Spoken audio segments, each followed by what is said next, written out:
Well, I wasn't going to be a teacher, but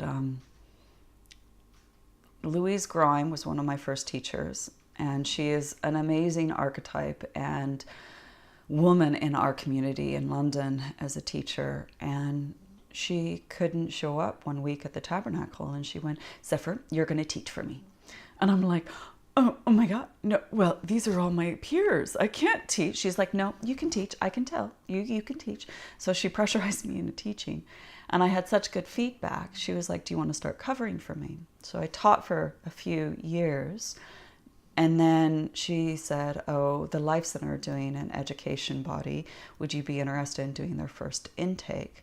And I was like, "Yeah, because I love this. And I was running a fashion company at the time, an artist who did a lot of screen prints on clothing. And I really didn't like it. I wasn't a businesswoman. I thought I was going to become some kind of forensics scientist and doctor, or surgeon or something when I was growing up.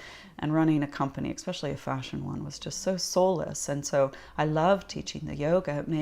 It gave me so much more purpose. And I loved doing the teacher training. I loved seeking. It made me hungry.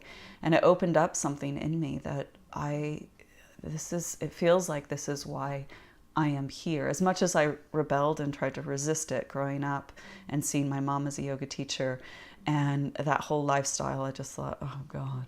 But the more I age, the more I become her. And I feel very honored because she too is a seeker and someone I greatly admire and is an amazing archetype in her community. So yeah, I feel very blessed that I found the path, or it found me.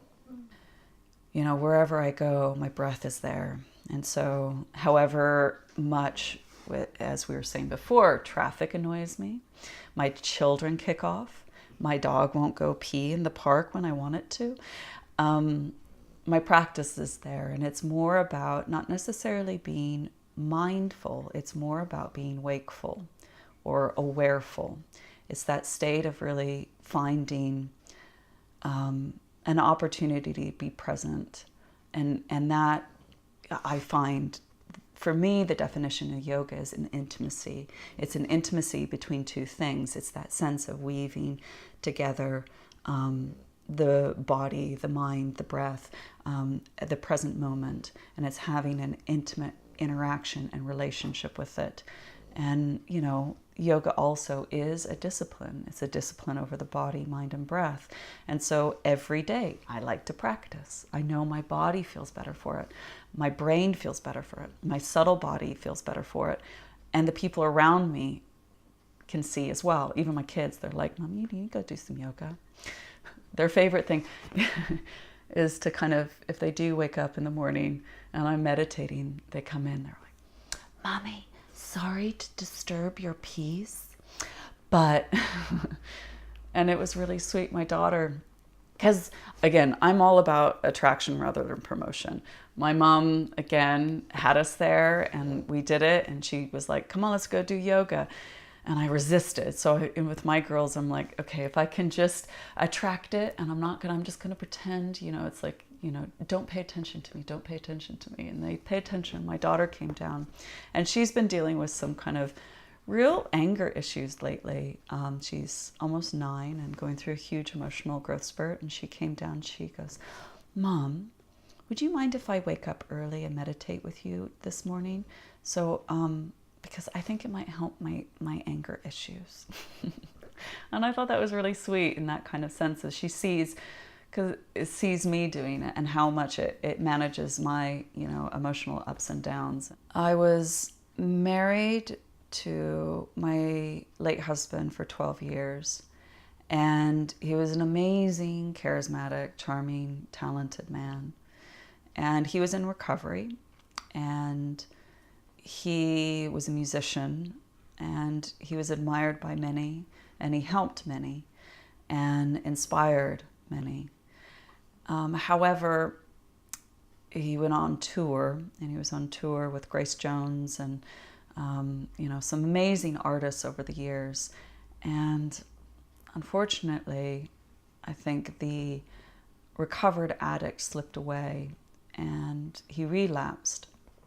And he came home from a tour and he said, Zeph, I think I can be one of those addicts that can smoke weed socially. And I said, Ads, everything you told me, addiction is a progressive disease. And unfortunately, that progressive disease quite quickly revealed itself. And within a couple of weeks, he was back using. And I sat there in meditation in disbelief, because it's like a bubble being burst. I had so much invested in my new career as a yoga teacher, my new practices, my teachers, my family, my girls, and then also in our relationship. And it burst.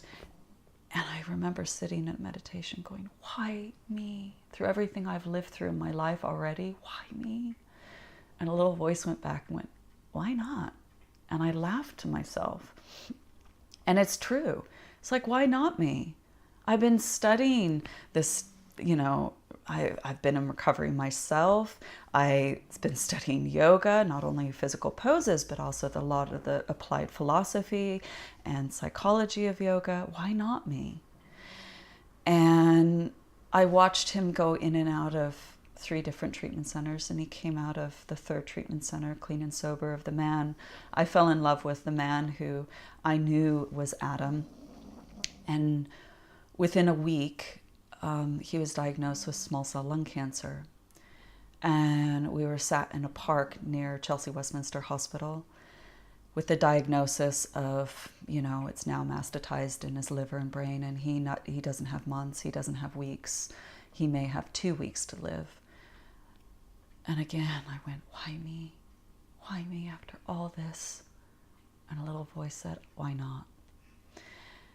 And he lived 9 months after his diagnosis. So we had time to communicate with the kids, and loads of my clients and my private classes and my classes watched me show up and have to teach with such a heavy heart. And there was something magical that happened when I would show up and be in the moment and sit with the rawness of whatever I was dealing with, and use that energy, allow the story to drop away, and use the energy behind the emotions, behind the stories, and direct it to something very productive rather than destructive. And I had a huge amount of support. People witnessed me in my lowest times. That vulnerability, that rawness of bringing myself to the mat in front of people and teaching and practicing. I would go and practice in a gym because I couldn't practice at the center and I couldn't practice at home.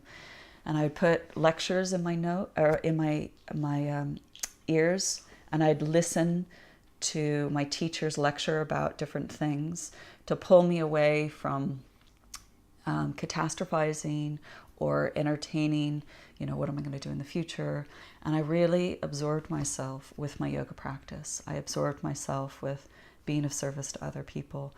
And I saw that it was the greatest gift, because I actually was so determined not to be defined by my story and what has happened to me, but I knew I'd been affected by it. And the more I just sat with when I had feelings that were arising, the kind of real, reactions to life, the resentments, the anger, the grief, if I could sit with it and not go and use television or use social media or overeat, which I did quite a lot, or try to use anything to suppress it or try to disassociate from what I was dealing with. Just really sit and use my suffering, as they say, as an opportunity to grow, opportunity to transform. It worked. And it was like, yeah, why not? I study all this, put it into practice. And I've been able, it was quite interesting because Ads passed away in January 2012. And a friend of mine came and checked up on me 3 weeks later after he passed, and he was skiing in Geneva. and we had dinner, and it's a school friend of mine who I've known since I was 12, and we really connected, and he went through some big stuff in his life, and he was living in Bermuda, and he's like, come to Bermuda, come to Bermuda. And I'd been living one day at a time for so long that I couldn't book pre-tickets, and so he kept hassling me over months, and in the meantime, I did a course with one of my teachers on the 4 desires. And I had a desire, I'd been dealing with so much darkness and heaviness. I had a desire for more karma. It's beauty, it's joy, it's laughter, it's creativity, it's sensuality, sexuality. Karma is the desire in which we seek this. And I needed more of it because there was this huge void within me that I'd been dealing with such darkness and death and disease for so long. I needed to fill more of it. So I did this process with one of my teachers for a week of working with this desire. And I, did all this deep, meaningful work in front of 100 students that came to this workshop. And most of them were my students or mentees. And it was quite humbling to have to do it in front of them. Real raw and vulnerable stuff. And I finally booked that ticket, went to Bermuda, and within 3 days, sitting across from Christian, a friend of mine since I was 12 years old, we went to the same school, we lived in the same neighborhood, a man that I have always loved, I fell in love with him. And by September, I knew that I fell in love. So being in love and having this bubble being burst, and never really thinking I'd ever meet another best friend after Adam. And doing all this work of sitting in the fire of suffering, of sitting in the fire of darkness, and feeling like my heart broke and it was going to fall out of my chest.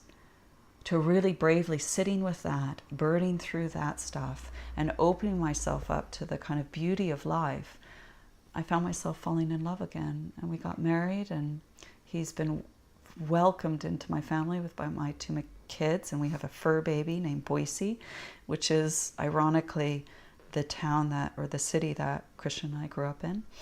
And my life is abundant. And though I know hardship will occur in my life, but I do know that I have these tried and tested tools of yoga to support me in whatever life unfolds.